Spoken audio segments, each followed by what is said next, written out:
l'étendue de mon royaume. On ait de la crainte et de la frayeur pour le Dieu de Daniel, car il est le Dieu vivant, et il subsiste éternellement. Son royaume ne sera jamais détruit, et sa domination durera jusqu'à la fin.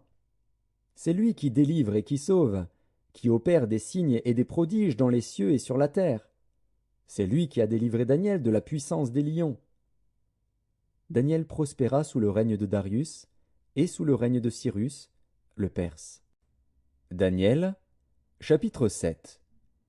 La première année de Belshazzar, roi de Babylone, Daniel eut un songe et des visions se présentèrent à son esprit pendant qu'il était sur sa couche.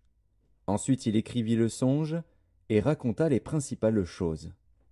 Daniel commença et dit, Je regardais pendant ma vision nocturne, et voici, les 4 vents des cieux firent irruption sur la grande mer. Et 4 grands animaux sortirent de la mer, différents les uns des autres. Le premier était semblable à un lion, et avait des ailes d'aigle. Je regardais, jusqu'au moment où ses ailes furent arrachées. Il fut enlevé de terre et mis debout sur ses pieds comme un homme, et un cœur d'homme lui fut donné. Et voici, un second animal était semblable à un ours, et se tenait sur un côté. Il avait 3 côtes dans la gueule entre les dents, et on lui disait, Lève-toi, mange beaucoup de chair.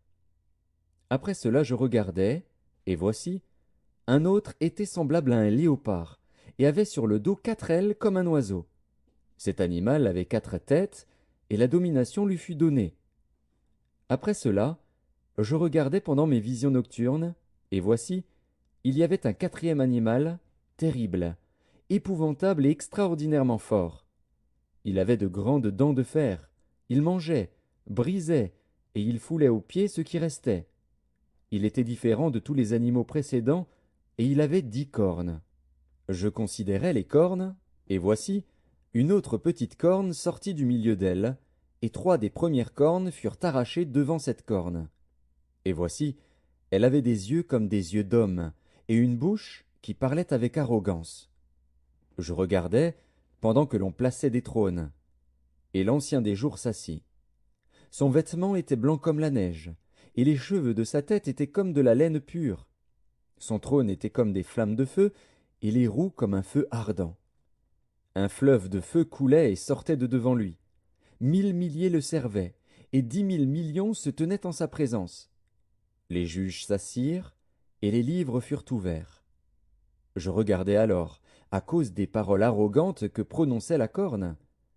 Et tandis que je regardais, l'animal fut tué, et son corps fut anéanti, livré au feu pour être brûlé. Les autres animaux furent dépouillés de leur puissance, mais une prolongation de vie leur fut accordée jusqu'à un certain temps. Je regardais pendant mes visions nocturnes,